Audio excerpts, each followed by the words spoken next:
that. I really did. Oh, okay, we're live. Hi, guys. Welcome, Michaela. It is great to see your bright, shining face, and you are in sunshine. Hello, Jennifer. Aloha. Yes, I am down here in beautiful South Carolina. It's a gorgeous day. I decided to come out here on the porch, and forgive me if it gets a little bit loud with the wildlife and the airplanes, but I think it'll be okay. Yes, we're those of us that are in colder climes will be, a little bit on the jealous side, and say, "Okay, shush, birds, that's enough. I don't want to hear it anymore." No worries. I'll be back in cold country next week. Yeah, we've had a couple of days where the sun has been trying to shine, and we're just coming back from Easter weekend. And I actually went up to see my stepfather up in northern Washington, up in Anacortes. And it was actually it was nice. It was, there wasn't a lot of wind. In fact, there wasn't any wind. And it was calm and quiet. And the sun showed up, but it wasn't really hot, but it was warm enough to walk around without a jacket on. There was no rain. Yes. Vitamin D. We all need vitamin D. Sometimes when we're not feeling good or feeling stressed or whatever, sometimes just a little sunlight can make all the difference. Yes, it can. It's amazing how it can recharge our batteries. And yeah, one of those natural things that we can do to help ourselves ground and stress relief. Yep. Well, Before we begin, I have a message from you from one of our viewers. Okay.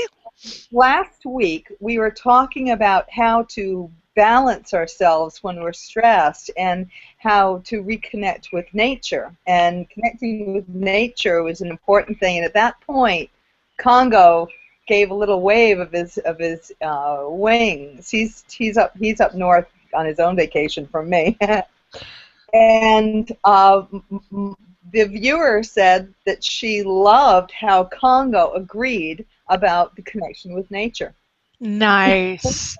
That's great. That's fabulous. So you're getting that kind of feedback and that the audience is aware of that extended connection. That's awesome. So today we had originally talked about going into the swamp map some more. And that kind of got changed today because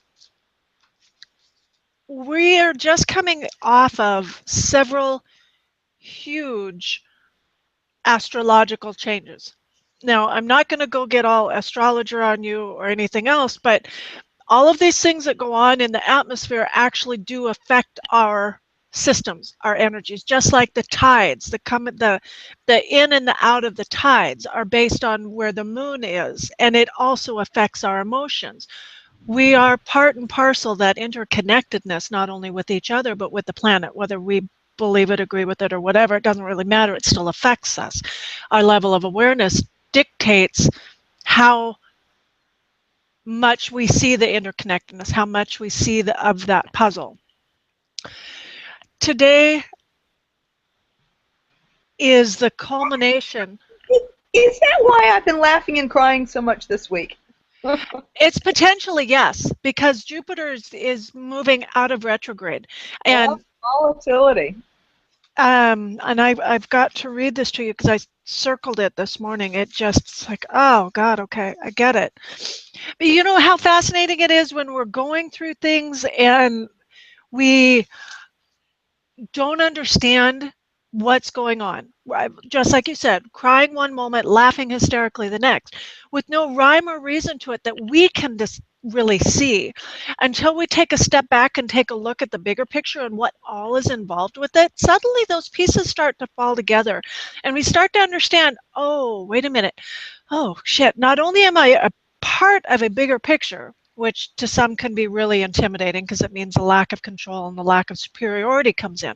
Also, it allows us to see, okay, wait a minute, because that planet is doing this and I've been feeling this, I wonder if there's a connection between the two. Taking it a next step further, going, oh shit, okay, now I get it. So at the next point that this happens, I can set myself up even better for success by having my list of things that I want to focus on, having my things that I want to release, having the ceremonies in place to be able to use the energy instead of become a piece of flotsam on the waves. If we are aware of what's coming up, we have greater, what? Yeah, when you just said flotsam on the waves, it hit me because I was just earlier working with somebody, and they said that a lot of things about money has been coming up ever since the freeze of the winter and moving into spring, and a lot of people are scrambling, and it seems to be that it's global. And one of the things that is coming up for a lot of people, and it came up again this morning with a client, is and I hear this, it's impossible to see my path. It's impossible to see where to go. And that right there is that energy of flotsam on the waves, is Yes. giving up your power and saying that you don't have the power for it. Instead of asking, instead of opening up and asking, like, show me the clear, show me some clear steps, show me the next steps, which you've talked about months ago. You've talked about that. Yes, and that's the swamp map helps with that. And all of these other tools in the more advanced trainings play into that as well. And when you start, I'm going to go back to my original point. I will circle back around to that because, yes,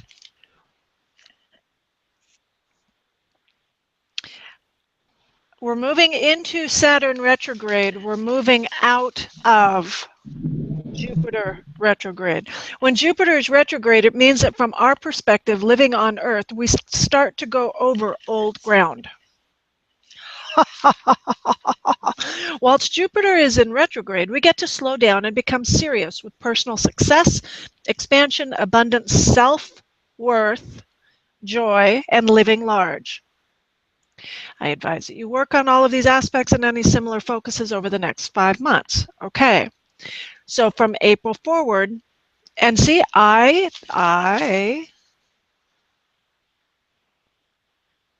it's coming out of retrograde. So that's what set up 2015, is going back over old ground, old beliefs, old wounds, old areas of lack of self-worth, over areas of not believing in yourself, in not owning your gifts, in playing small, in giving your power away, in allowing to be that piece of flotsam on the water. When we start to notice those times and we want to change things, in order to get a different result, we have to do more than just change our affirmation. We have to do more than just change our, well, I'm going to walk down this path instead of that path. Great, fine, and dandy. That'll take you a little ways down the road. But until you get back to the mindset, the belief, the truth that took you down that path to begin with, you're going to end right back up here. This is where we're being shown all of our truths that have led us down this path that has given us this result. If we like the result, great, but nothing comes up for us to poke at. It doesn't cause us pain. It doesn't cause us a moment of meltdown, in essence, getting to that core of why did I get here? But when those points, that pain point of there's not enough money, or things just aren't working, or I can't see my path, that's where you get to start peeling things away and asking the questions. Show me. Why is it like this? What do I believe in that? And is it time to retire, upgrade, or completely demolish that truth. But wait a minute, Jennifer, a truth is a truth. It's cast in stone. No, the truth was Earth was believed to be flat. Is the Earth still flat? No. That truth got upgraded when a new piece of learning, information, insight, awareness, aha, flat on your face, whatever, came up. That truth had to be rewritten. Same thing in our lives. And it is a scary, potentially, going back to, now I'm going to bring this up, because guys, Michaela had asked me a couple questions before we started, and this one is just absolutely brilliant. It plays right into it. The truth is, I just can't do it. Or the truth is, I don't have enough money. Perfect No. timing, Jennifer. I was just going to bring that up. I was just going to say, you know, and you know, as you're talking, I don't mean to interrupt you here, but I suddenly got an image of the morning pages and how we keep going back and we keep reiterating how important it is to write and get the stuff out and write the stuff out. Like you have the book At Zero, I think, has a few sample What, this? yeah. Yes, it really taking 100% responsibility and finding out how we set it up in the first place, because if we don't do that, we are stuck in our ruts of, well, the truth is I can't do it. The truth is that I just can't see my way. The truth is that bird hates me. Right. And I'm going to, this, yes, I'm going through one of those moments right now with my youngest, in that he has a story, his truth. And the harder he holds on to that, the bigger and more embellished it gets. And it has got him locked in a corner because his truth won't let him see anything else. And when I get the same way.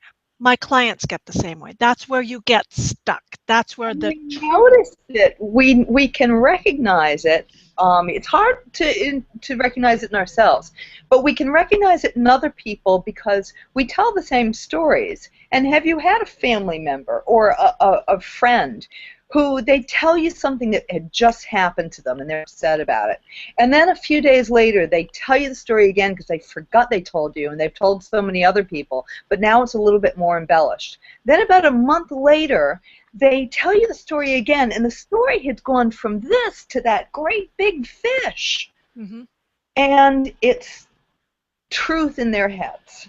And Yes. it's truth in our heads, and we don't even see that we do that. Yes. But we're running that program that we are labeling truth. Yes, exactly. And truth is amorphous. It changes. It's only as rigid as we make it. Oh.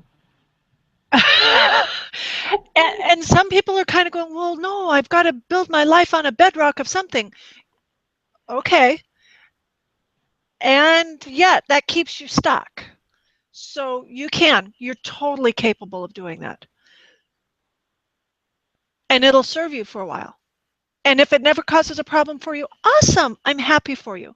My life has not played out that way. The more rigidly, and it is rigid, the more rigidly I've held on to a truth, the more stuck I got in a place I didn't want to be.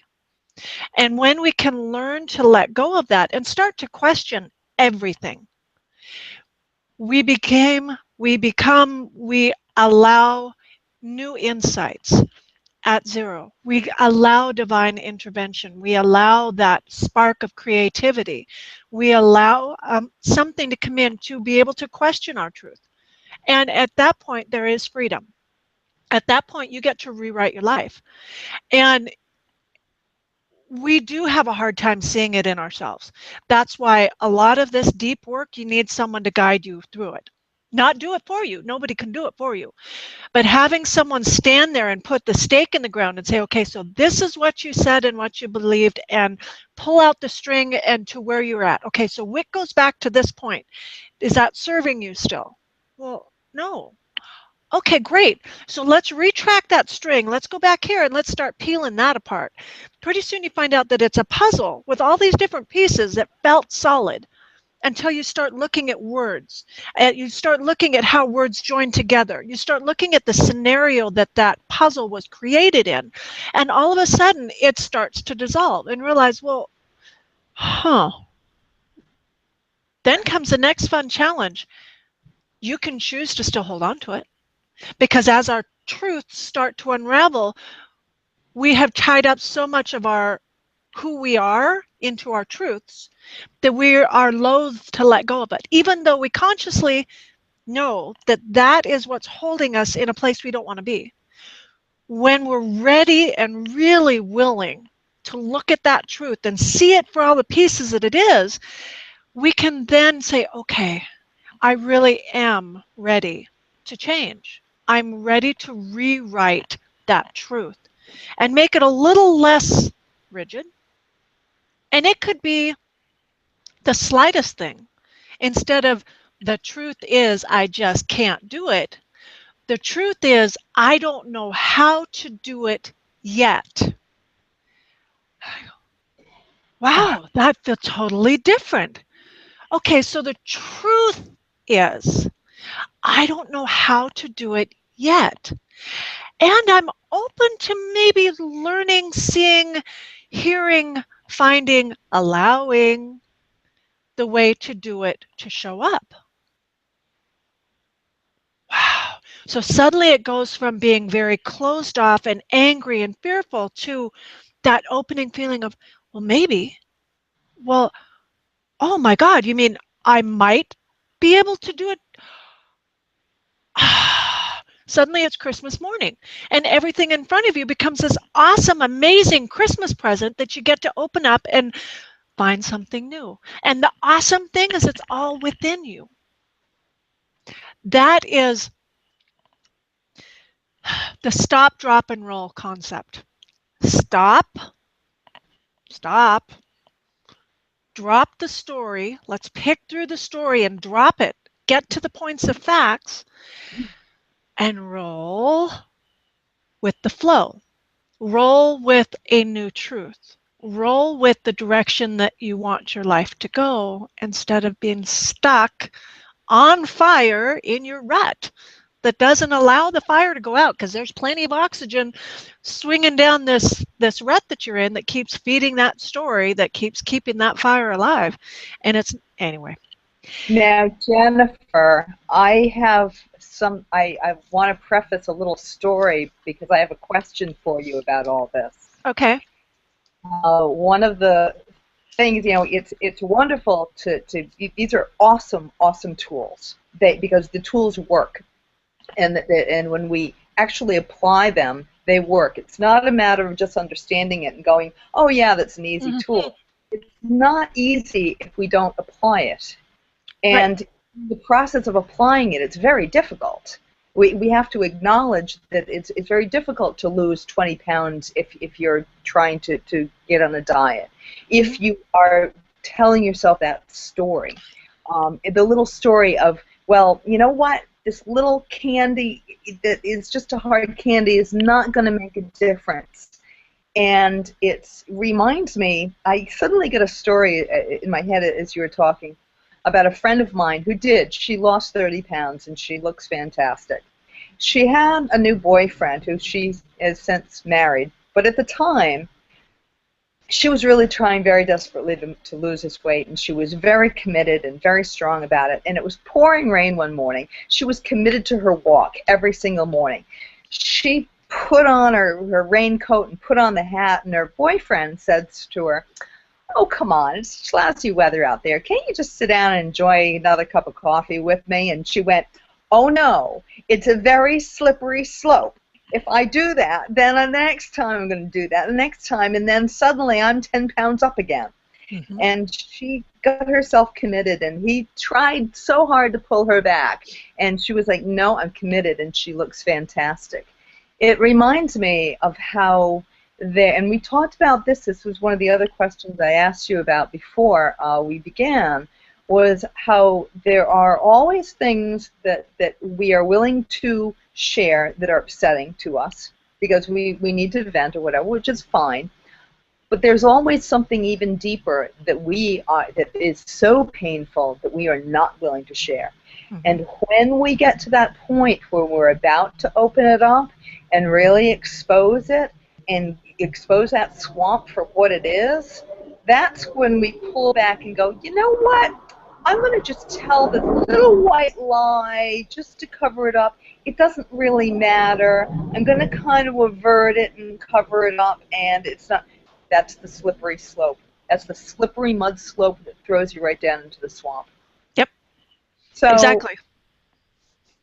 And I guess my question for you now is how, and it goes back to everything that we've done with the meditation, with the chakra work, everything that we've done in the past year is how do you commit to your truth, and how do you catch yourself from that slippery slope, because these are old programs and that rut that is so ingrained, it's very hard to fill that rut in to make a smooth surface or a smooth path again. Mm-hmm. It's Well, hard to say it's hard. The truth is it's hard. it is. And there came a point where the pain of staying stuck was greater than the pain of changing. And at that moment, I committed to myself to say, okay, and I don't know when that moment was where that decision was made, but it was a decision that my morning pages would not be sugar-coated anything. My morning pages would be me speaking all of the ugly, nasty things that go on in my head. And I would be allowed to see what was circling around in there. And over the years, that's translated into being able to catch the thoughts and stop them and go, okay, interesting. Where'd you come from? Are you serving me? Is it truth? Do I want to keep it? The questions go ad nauseum. You can ask as many or as few as you need until you feel it within you. And there comes a point after practicing it, because you can do it in your head, you can talk about it, but until you start walking it, holding yourself accountable to your path, Absolutely. you don't really know how you're going to react and respond. But we've done a lot of chakra work, energy work, becoming aware of what our truth is as we speak it. There came a point where I would notice when something it would start as an idea, I would take a look at it, I would start to speak it, I was like, that's not my truth. That's not true. And the most freeing conversations were around, I was going to say something and it started to come out and I realized that it wasn't true. So I can't answer your question yet because I'm not sure how I really feel about it. Can we take up this conversation later? Or I started to say this and I know that it's not true, but this is what was going to come out. So we can talk about this with the understanding that this isn't true. Maybe my truth will come out as we're talking about it, but I don't know. What do you think? Let's talk about it.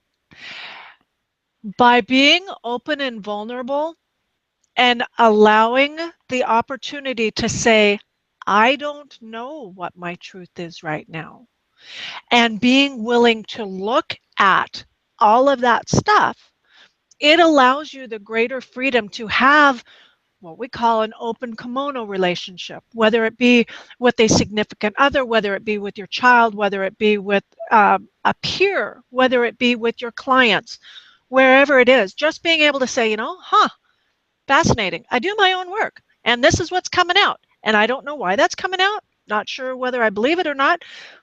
We can talk about it. Let's do some exploring ourselves. And it allows this opportunity to be open, commando, not bound, unrestricted, unconfined, confident, without being rigid. knowing that I don't have to have everything set in stone. It's okay for us to go along and have conversations and deal with situations in the moment because it allows us to be in the moment. Case in point, this morning. All right, see, I am wearing a white tank top right now. When I first got dressed this morning, I put on a black tank top and this shirt, and I thought, oh, Oh, I don't like this. Jennifer, I had on a black shirt this morning. But I went in to take it off, and I was off in my head. And what did I do? I put the same damn shirt back on with the outer shirt on, and I looked in the mirror and went, what? What did I? Okay, I wasn't present. I was off in my rut doing this thing. Didn't remember that I had changed course. Oh, shit. Okay, so had to go and put the other shirt on. And it was just an example of when we aren't present, we go along these set lines that aren't necessarily where we want to go. Being able to pull ourselves up, yard ourselves in, so to speak, and say, no, I said that, I didn't mean it. I'm sorry, this is what I really meant. Or, I don't know how I feel about that right now. Or, you know what, this is wrong. I know it was okay this morning, but I've realized I don't like that. This is my truth now. Does that mean it may change? It might. I don't like where that got us before, so that's not okay. And being able to say, oh, that's okay for me to speak the truth in the moment. And it is a moment by moment being present experience, not a learning, not a, well, I read something about that. It is a new way of being, a new way of looking at life, and a commitment to self to change, to have the life that we really truly want every moment. And being willing to say, this isn't working for me. Okay, so how do we make it work for you? How do we make it work for everybody? Where is that golden sweet spot where it works? And it may not seem like there ever is one. There are times when, and you know this as well as I do, that we're put in a holding pattern because all of the pieces aren't there yet. There's another bit of our truth that hasn't been uncovered. There's a bit of our not taking 100% responsibility for something that is contributing to the issue, that until we can look at that and own it and forgive it and release it, the changes won't be lasting because there's still a piece of a different truth under there. I'm going back to this because we're moving into Saturn retrograde, which is about knuckling down and getting on with your life path. Saturn affects us on a level of personal responsibility, patience, slow and steady progress, and a sense of accomplishment. Everything that we have been doing allows us to move into this space of putting action behind our desires. We have spent many months working on our self-esteem. We've been working on finding out what's truly important. We've been finding out, excuse me, what the roadblocks are within our own belief system that is keeping us from getting there. The truth is, I just can't do it crap. No, that's not the truth. You can have it be your truth if you want. It's not my truth. We're moving into this time period where we get to walk it out. We get to take it out of our head and put it into reality. And this is where the swamp map, with all those classes, with all the stuff that's coming down the pike that I'm putting together with the stop, drop, and roll, with the Going Commando recruit program, that's where all of this is leading people, being able to guide people through all this, because we have all had all of this stuff ripped up and it's for us to look at. And it's incredibly painful if you don't know how to sort it out. If people are unaware of the tools that they have available, as well as the guidance on how to integrate those tools, they will end up taking those truths and taking them on again. And that it just breaks my heart because it's not, I know that that's not the right energy around this, but there is a part of me that it really does, it bothers me immensely that people feel that that's their only recourse is to, well, shit, I guess that's just who I am. No, it's not. And it takes someone who is strong enough to be able to put that stake in the ground and say, okay, so this is where you're at. Is this where you want to go? And there is something incredibly empowering about knowing you're not alone in that and that someone has got your back. Someone has ways through the swamp. Someone has ways to a new truth. And sometimes it could be something as simple as adding a couple words to that truth. The truth is, I don't know how to do it yet. That word shifts everything. Jennifer, that Yes, was ma'am. so beautiful. I would like to add to that. Uh, we talk about taking 100% responsibility for our lives. And a lot of people fight that and try to debate it because they say, well, crap happens and I have no control over it. Well, to some extent, this is true. We are living in a very volatile place. We have natural disasters. We can't stop a tsunami. We cannot stop wildfires from happening. And a lot of times, major accidents happen. Things happen. Shit happens. Suffering is a part of one of the noble truths of Buddhism. But there's also another noble truth, that there is a way out. So when we say things, we've probably all heard that quote, there are no victims, there are only volunteers. And I can't quite remember who said that, but I really love that. And that gets a lot of people angry. They say, yeah, well, I didn't want to have that. I didn't want to have that flood happen to me. I didn't want to have that tornado happen to my house. I can't help but be a victim. Well, you know what? Shit happens. It's how we react to it that decides whether we are a victim or our own hero. Because you can have two people side by side and both of their homes have been destroyed, and there'll be one owner who will just sit there on the curb crying their eyes out and going and living in a homeless shelter and feeling sorry for themselves, and then there'll be this other person who picks themselves up by their bootstrap, go and start finding help from the other people who need help and start to rally people and be a leader. It's the difference between being a sheep and being a leader. Am I making sense? Oh, yes, absolutely. And I wanted to share with you, I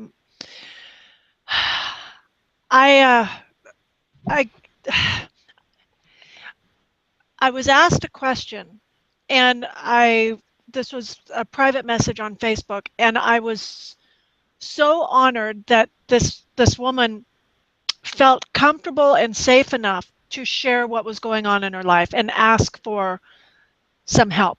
She needed some guidance, and I am honored that she felt comfortable enough sharing the details that she did. And she had a bunch of very horrendous things happen. There was a lot of criticism going on in her circle towards her.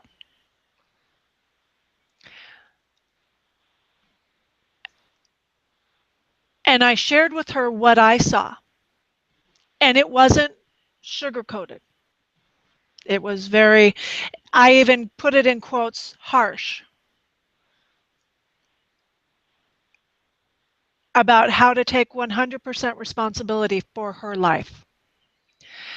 And I hadn't heard back from her in, oh my gosh, it's been a month and a half, almost 2 months.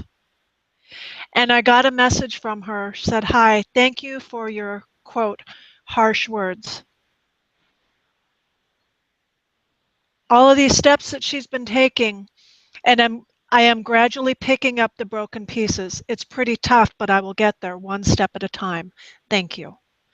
Someone who was in a place that they knew they couldn't do on their own. They reached out. They heard what was said, understanding that it wasn't an attack. And they took 100% responsibility and walked it out. And now she's getting to feel that empowerment of, I am taking responsibility for my life. I am no longer the victim. I am no longer stuck, and I can change it to be however I want it to be. We all have that capability. Yes. When we get to the point that the pain of staying stuck is greater than the fear of changing. And that's where you raise your hand and say, yes, I want to partner with you. I need your guidance. And those people that do that, my clients are the bravest people in the world. I have the utmost respect for them because that act right there is saying, yes, I am worth it. Yes, I know I can do differently than this. And I need help. It's an amazing first step along the process that tears away so many of our old stories. That simple act takes monumental courage, and you are rewarded 1,000-fold for that simple action, even before the work starts. So I give all of you credit for taking responsibility. I give you great praise, all of you who are watching, for taking 100% responsibility. Because whenever we point a finger, we must remember there are 3 other fingers pointing right back at ourselves. What comes up in our lives is mirrors for us to help us move forward, to help us resolve. And when we feel sorry for ourselves, and I'm not saying we shouldn't take care of ourselves, because compassion for ourselves is very important. You know, this drop the self-judgment, and it's not about that, but it's really about just pulling aside the curtain, as you say, Jennifer, the open kimono. That is that's a raw place, and when we take responsibility and we really deep down find that courage, it's transformative. As you were talking, I remembered a client I had, well over 20 years ago now. I haven't thought of this woman in years, and she came to me, and I knew something was pretty deep that she was not sharing with me. And as we mentioned earlier, there are a lot of things that people just, it's such our pain point that we can't share. And somehow I got the vision, and I hit it, and I was right. And she burst into tears and just started saying, yes, I am having an affair, and he promised me he was going to leave his wife, and he promised me that he was going to marry me and divorce her and all this stuff. And I remember those harsh words I gave her. It ain't going to happen. If it hasn't happened by now, it ain't going to happen, dear. And she started arguing with me and going into even more, and I said, and then from there, we went into the transformation of, like really taking responsibility. Look at the things that you have bought into that gets you trapped. And, that once we're able to recognize that and take responsibility, we can clean up our crap Yes. and we can stand on our own 2 feet. Yes. And a lot of times getting to the place where we're standing on our own 2 feet emotionally in our power, feeling fully grounded and empowered, it requires outside help. And Yeah, yeah, yeah, yeah, yeah, boy, absolutely, because some and also a lot of I have a lot of gratitude and kudos to all of you out there who are working with people, whether you are seeking help or whether you're helping others, because when we're helping others and we're getting paid for it, it's sometimes we have our own fear that if we say the wrong thing or if we're too harsh, they're going to disappear and that money's going to dry up and they're not going to come back to us, or they're going to hate us for some reason because we were too honest. mm-hmm. And then on the other side, do you want a mentor, or do you want a counselor who coddles you and agrees with your story? Or do you want one that gives you the harsh reality, who opens that window and says, hey, look, this is what's going on? And you go, oh, yeah, okay. Now that the shade is up, I can see it. Yes. Yep. And that's that tipping point when the pain of staying the same is greater than the fear and pain of changing. Very good. Yep. Very, very good. Yeah. Yeah. So yes, it has been an interesting last couple of weeks. And for those of you that are still listening in, either on the live broadcast or on the recordings, congratulations and great job. Keep doing your work. Keep asking the questions. And just know that we talk about this a lot, but know that you're not alone in this and that there is additional help available when you're ready. And there was something I was going to share and then it went away. Well, we're not immune. We can talk about this because we've been through it. That was it. Thank you. Actually, not been. It's in it. On a daily basis, we do this every day, just like you guys do. We've just done it a few more times, maybe. Have a different set of tools and have practice walking it out. This last weekend, I've gotten insights on how my choices, my actions, my belief systems, my responses have created certain situations, just like we all have. It's being able to look at that and own it and say, oh, that one's mine. That's me. And there were so many of them this weekend that I actually had this moment yesterday where I was just sitting at the table going, I just got a glimpse at where all of the cores are on all the things that I'm wanting to change. I just got to see that all roads lead home. They're all here. I've set them all into motion. And it was overwhelming for a moment. And this is where we get to rely on others. We get to rely on our tools. We get to rely on choice. It would have been simple, probably one of the easiest decisions I could have made, to fall into victim mode.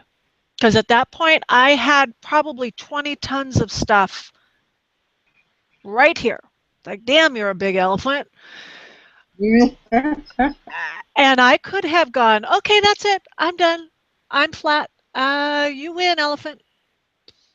And I kind of toyed with that for a minute. I thought, no, no, no. I don't think that's what the end result's going to be this time. I'm not going to follow the path down to victimhood. It would have been really easy. It was kind of glowing and throbbing, saying, come to me.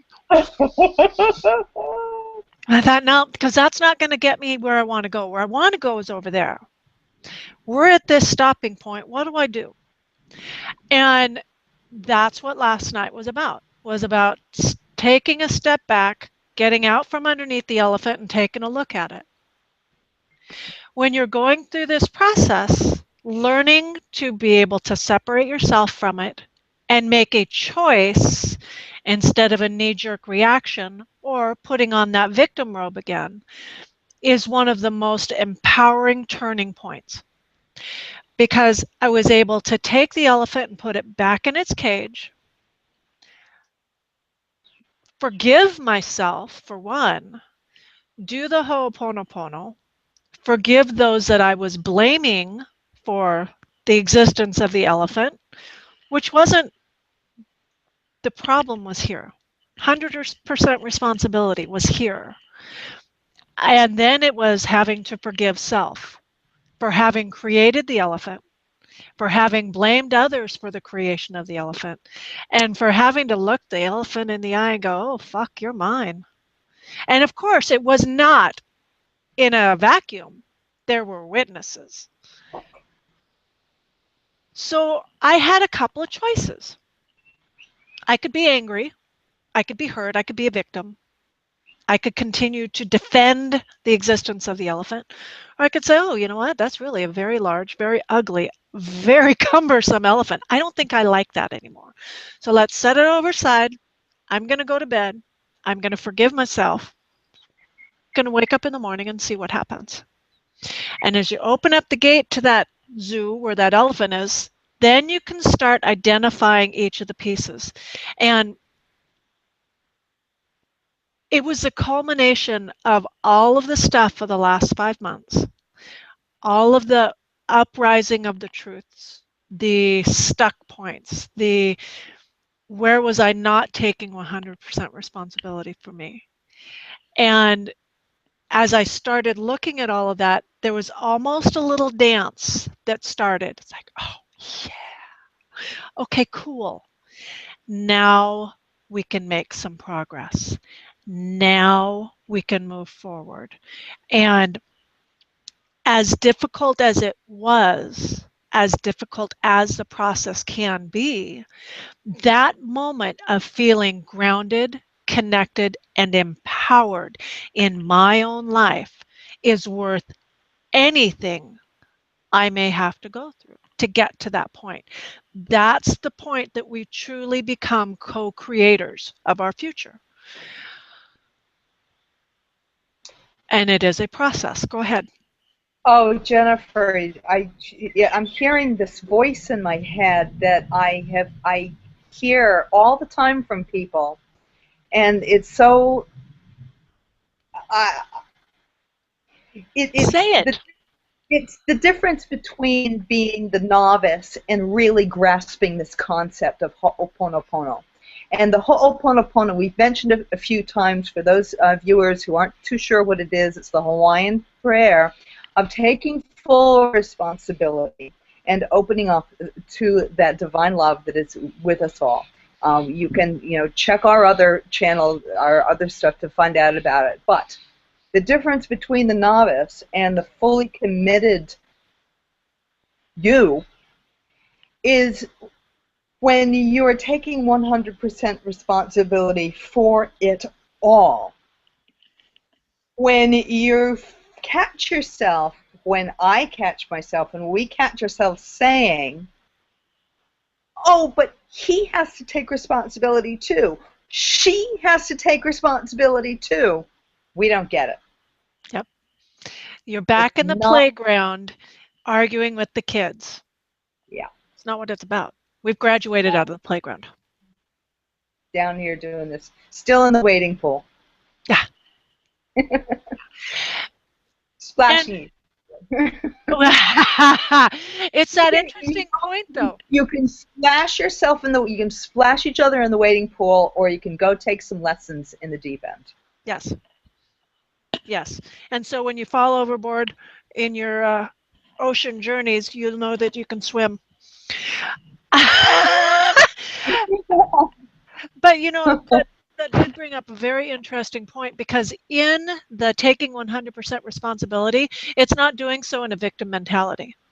It's not a, oh my God, I'm such a horrible person. Did you see what I did? Oh my God, this is all my fault. I shouldn't, I can't believe I did that. Oh my God. No, it's like, oh, whoops, that was mine. That's me. Huh. Oh, Huh. can I tell you a quick story? Please. Back when I was 16, the first job I ever had, other than babysitting, was as a swimming teacher at the YMCA. And I used to team teach with another friend of mine. We were the same age, and we were real tough. We were very, very tough. And we had kinder swim. And kinder swim were 5 and 6 year olds, beginner swimmers. And there was kinder swim regular, beginner, and then there was advanced kinder swim. So with advanced kinder swim, kids should be able to do the dog paddle and should be able to do a little bit of swimming. For our class, I don't know about the others, but for our class, we didn't allow kids into the advanced class until they could jump in. This is a 5-year-old, jump in the deep end and swim one length without a bubble on their back, without anything at all. That's what they had to be able to do to get into the advanced class. Uh-huh. I just had the memory come up of one time. It was the first day, and the first day all the parents are allowed to watch. And I had an advanced kinder class. All these kids are supposed to be able to do the dog paddle. There were some kids in there that I did not recognize. And yet I started out, as I usually do, brought all these 5-year-olds down to the deep end, and I said, okay, I'm going to see what you can do. I want you to jump in and swim a lap. If you don't feel you can do it, wear a bubble. So some kids went to get the bubble. There were kids I didn't know, and then they looked around. They saw the other kids that had been in my class before were not getting the bubble, and they got embarrassed. So they put the bubble back, and I said, are you sure you don't need that help? No, I can do it. So the kids I knew jumped in, swam, and then these 2 kids in a third one stood up. They jumped in. The kid that I knew started swimming. The other 2 that I didn't know sunk to the bottom. They never came back up. And I was looking, and with that split second, which was probably only a split second, but it seemed more like 3 or 4 minutes, I'm looking at them thinking, they didn't tell me they couldn't swim. What stupid little kids that they didn't know enough to put on their, how can anybody be so stupid that they don't know how to swim and they wouldn't put a bubble on? But then I let it all go, and I realized it was my total responsibility. I had to dive in, swim to the bottom, pull those 2 kids up, and take total responsibility. And that responsibility was not just pulling them over and yelling at them and making them get out and making them feel bad in front of all these parents, but it was about empowering them as well. So I pulled them both up. I had the 2 of them like this. I'm treading water, and I went, wow, wasn't that a great jump? They're spitting up, like water coming out of their nose, and they're crying, and I see one kid like about to cry, and I'm like, oh no, that was just the beginning. We still have to swim the length of the pool. Come on, do it. And so they're like, they've got their arm like this, and they're kind of like flailing, not knowing what they were doing because they can't swim. But I said, come on, we're going to swim. We're going to swim. And I did this, treaded water with these kids all the way down to the other end. The entire leg. I wasn't even swimming. I was kicking my legs with these kids all the way down. And when I got to the end, I put them at the end. I didn't accuse them of anything. I didn't get angry at them because they couldn't swim. I didn't make them embarrassed in front of their parents. I just said, that was fantastic. You just swam. You just jumped in a deep end and swam the length of the pool. Now, go over there and get a bubble.